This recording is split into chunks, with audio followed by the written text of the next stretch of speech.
শুধু দর্শক, আপনারা দেখতে পাচ্ছেন বিস্তীর্ণ ধান ক্ষেত। বর্তমান সময়ে আমাদের দেশের কৃষকদের কাছে এক মূর্তিমান আতঙ্কের নাম রাসেল ভাইপার নামক একটি অতি বিষাক্ত সাপ। এখন আমরা যেটা দেখছি যে কৃষকদের এখানে সচেতন হওয়া ছাড়া আসলে কোনোই উপায় নাই। এই রাসেল ভাইপার সাপটি শুধু বাংলাদেশেই না, ভারতীয় উপমহাদেশের মধ্যে সব থেকে বিষধর প্রজাতির একটি সাপ। তা বর্তমান সময়ে আমাদের দেশের প্রায় 38টি জেলায় এই সাপের অবাধ বিচরণ লক্ষণীয়। ইতিমধ্যেই প্রায় খবর আসছে, প্রায় প্রতিদিনই দেশের বিভিন্ন প্রান্ত থেকে খবর আসছে যে অনেক মানুষ রাসেল ভাইপারের কামড়ে প্রতিনিয়তই মারা যাচ্ছে। তা এখানে দেশের বেশ কিছু এলাকায়, বিশেষ করে পদ্মা, যমুনা, মেঘনা বিধৌত এলাকায় এই সাপের আক্রমণটা আরো বেশি। ভারতের থেকে নেমে আসা উজান থেকে নেমে আসা পানির সাথেই মূলত এই সাপটা আসছে। আর তার থেকেও বড় আতঙ্কের ব্যাপার যে এই সাপের অন্যান্য সকল সাপই যেমন ডিম দেয়, আর রাসেল ভাইপার হচ্ছে সরাসরি বাচ্চা প্রসব করে, যেখানে প্রত্যেকটি রাসেল ভাইপারের থেকে বাচ্চা আসে 40 থেকে 80টা পর্যন্ত। তা দ্যাট মিনস আপনারা বুঝতে পারছেন যে প্রজনন ক্ষমতা অনেক বেশি। তা এটা একটা বড় আতঙ্কের ব্যাপার। ইতিমধ্যে দেশের বেশ কিছু এলাকার কৃষকেরা একেবারে সুজলা সুফলা, যেই আমাদের দেশের অর্থনীতি পুরোটাই কৃষি নির্ভর অর্থনীতি। ইতিমধ্যে দেখা যাচ্ছে যে কৃষকেরা রাসেল ভাইপারের আতঙ্কে পাকা ধান কাটতে যেতে ভয় পাচ্ছেন। এই কারণে কিন্তু কৃষি শ্রমিকের ব্যাপক সংকট হয়ে গেছে। এটা সারা দেশেই কম বেশি। বিশেষ করে আমাদের বাংলাদেশে সব থেকে বেশি ধান যে এলাকা থেকে আসে, যে হাওড় অঞ্চল, বৃহত্তর সিলেট, সুনামগঞ্জ, ময়মনসিংহ, কিশোরগঞ্জ, ব্রাহ্মণবাড়িয়া, ওই এলাকায় বাংলাদেশের মোট ধানের বলা যায় অর্ধেকেরও বেশি ধান ওই এলাকা থেকে আসে। আর ওই এলাকাতেই রাসেল ভাইপারের আক্রমণ সব থেকে বেশি। তা এই মুহূর্তে আসলে সচেতন হওয়া ছাড়া কোনোই বিকল্প কোনো উপায় নাই। আমরা যদি এই বিষয়গুলো নিয়ে যদি বিশেষজ্ঞদের মতামত নিতে যাই, সেক্ষেত্রে আমরা দেখেছি যে বিশেষজ্ঞ মতামতটা যে এমন আছে যে বিশ্বের বিভিন্ন দেশে এই সাপের বংশবৃদ্ধি বা সাপের যেই প্রজনন, এটা কমানোর জন্য বা জনগণের মধ্যে একটা স্বস্তি দেওয়ার জন্য বেশ কিছু উদ্যোগ নিয়েছে। তার মধ্যে একটা বড় উদ্যোগ এমন যে এই সাপগুলো যেমন বেজির কাছে সাপ কিন্তু যথেষ্ট দুর্বল। বেজি এই সাপগুলোকে সহজেই মেরে ফেলতে পারে। কিন্তু দুঃখের বিষয় যে আমাদের কৃষকরা বা আমাদের দেশের মানুষ অনেক অসচেতনতার কারণে বর্তমানে বেজিও কিন্তু অনেক হ্রাস পেয়েছে।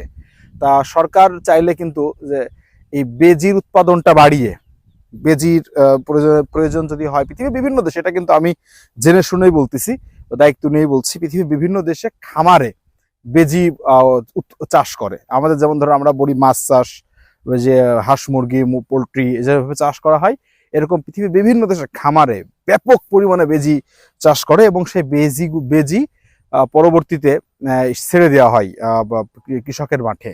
দেখা যাচ্ছে বেজি যদি এরকম অনেক থাকে, তাহলে বেজি কিন্তু কোনো কৃষকের ফসলই ক্ষতি করে না, যতটুকু ক্ষতি করে তার থেকে অনেক বেশি লাভ করে। ক্ষতির থেকেও তাদের থেকে বেশি উপকার পাওয়া যায়। বিভিন্ন ক্ষতিকর পোকামাকড় খেয়ে ফেলে এবং বিষধর সাপ যেখানে বেজি থাকে সেখানে কিন্তু সাপ থাকে না। আমরা কিন্তু বলতে পারি সাপে নেউলে কথাটা আমরা শুনেছি। হ্যাঁ, সাপ বলতে তো সাপে, আর নেউল মানে হচ্ছে বেজি, এটা আপনারা অবশ্যই জানেন। তো এই একটা ব্যাপার থাকে যে সরকার চাইলে বেজি দিয়েও যদি এটাকে দমন করা যায়, তা তো কৃষকদের মধ্যে সচেতনতা আসবে বা তাদের মধ্যে আতঙ্কটা কাটবে। তবে এই মুহূর্তে আসলে আমরা দেশের বিভিন্ন জায়গায় ঘুরে যারা দেখলাম, কৃষকের সাথে কথা বলে দেখলাম যে পাকা ধান তারা কাটতে যেতে সাহস পাচ্ছে না, ধানের পরিচর্যা করতে সাহস পাচ্ছে না। তো এটা কিন্তু আমাদের কৃষি অর্থনীতির দেশে এটা খুব নেতিবাচক প্রভাব পড়বে খুব দ্রুতই এই প্রভাবটা আমরা দেখতে পারবো। এই জন্য চালের দাম বৃদ্ধি পাবে। এছাড়া আসলে অর্থনীতিটা এমনই যে একটা পণ্যের সাথে আর বাকি সবগুলো পণ্যেরই সম্পর্ক থাকে। ধানের দাম বৃদ্ধি পাওয়া মানেই সেখানে অন্যান্য নিত্য প্রয়োজনীয় জিনিসের দামও কিন্তু বৃদ্ধি পাবে। দ্যাট মিনস রাসেল ভাইপারের কারণে আমাদের দেশের মানুষ শুধুমাত্র ওই 38টা জেলার মানুষই না, 64 জেলার মানুষই কিন্তু পরোক্ষ প্রত্যক্ষভাবে ক্ষতিগ্রস্ত হবে। তা এই কারণে সরকারের এখনই বড় উদ্যোগ নেওয়ার তো আমার মনে হচ্ছে খুবই অত্যাবশ্যক। কিন্তু দুঃখের বিষয়, আমরা গত 6 মাসের মধ্যে এই ক্ষেত্রে সরকারের ন্যূনতম উদ্যোগও আমরা আমাদের চোখে পড়ে নাই। এমনকি যে একজন কৃষক যখন রাসেল ভাইপারের আক্রমণের শিকার হয় বা কামড়ের শিকার হয়, তখন তার যে একটা অ্যান্টিভেনম, সেই অ্যান্টিভেনমও কিন্তু আমাদের দেশের কোনো হাসপাতালে নাই। কারণ রাসেল ভাইপার বাদে যে কোনো সাপের অ্যান্টিভেনমই আমাদের দেশের জেলা হাসপাতালগুলোতে আছে, জেলা সদর হাসপাতাল যেগুলো। রাসেল ভাইপারের আক্রমণে অ্যান্টিভেনমেও কাজ করে না, কারণ রাসেল ভাইপারের বিষটা অনেক বেশি বিষাক্ত। যে গোখরা বা আমরা যে সাপগুলোকে বলি গোখরা বা বিভিন্ন রকমের যে সাপগুলো ফনা তুলে আক্রমণ করে, যেগুলো বিষধর, এই সব সাপের জন্য আমাদের দেশে যথেষ্ট অ্যান্টিভেনম আছে। কিন্তু রাসেল ভাইপারের বিষ যেহেতু তাদের থেকে অনেক অনেক বেশি, এই কারণে রাসেল ভাইপারের কোনো অ্যান্টিভেনমে আমাদের দেশে এখনো নাই। এই কারণে দেখা যাচ্ছে 100 জনকে কামড় দিলে হয়তো ভাগ্যের জোরে মাত্র 5 জন 7 জন বেঁচে মানে প্রাণ নিয়ে ফিরতে পারতেছে, কিন্তু বাকিরা কিন্তু সবাই মারা যাচ্ছে। এই ক্ষেত্রে সরকারের উচিত বাইরের দেশ থেকে অ্যান্টিভেনম আমদানি করা, যেমনটা করোনার সময় আমরা দেখেছি সরকার টিকা আমদানি করছে। এটাও কিন্তু মানে একেবারে কম গুরুত্ব দেওয়ার কিছু নাই। এটার জন্য পৃথিবীর বিভিন্ন দেশই রাসেল ভাইপারের অ্যান্টিভেনম তৈরি করছে, পৃথিবীর বেশ কিছু উন্নত দেশ। সেখান থেকে আসলে প্রচুর পরিমাণে এই টিকা বা অ্যান্টিভেনম সরকারের আমদানি করা উচিত বলে আমি মনে করি। আর দ্বিতীয়ত যেটা বললাম, অতিরিক্ত বেজি মাঠে ছেড়ে দেওয়া, হ্যাঁ, আরো অনেকভাবে পৃথিবীর বিভিন্ন দেশে আমরা দেখছি যে সাপের আক্রমণ বেড়ে গেলে তারা হচ্ছে ফাঁদ পাতে, কৃষকের জমির মাঝে বা বিভিন্ন আলে বিভিন্ন যন্ত্রাংশ দিয়ে ফাঁদ পাতলে দেখা যাচ্ছে কোনো একটা স্মেল দিলে ওই সাপগুলো সেই ফাঁদের মধ্যে যায়, যে আটকা পড়ে তাদেরকে দেখা যাচ্ছে যে মেরে ফেলে। যেমনটা আমরা দেখছি পৃথিবীর বিভিন্ন দেশেই মাছ ধরে, এটা আমরা অনেকে হয়তো ইউটিউবের বদলতে ভিডিওতে আমরা দেখছি যে অনেকে দেখা যাচ্ছে প্লাস্টিকের মাছ দিয়ে অন্য বড় বড় মাছকে আকর্ষণ করে সেই মাছটাকে ধরে। এটা কিন্তু আপনারাও কম বেশি দেখছেন ভিডিওতে। ঠিক একইভাবে কিন্তু বিষাক্ত সাপ ধরার জন্য এই ধরনের প্রযুক্তি পৃথিবীর বিভিন্ন দেশেই কিন্তু আছে।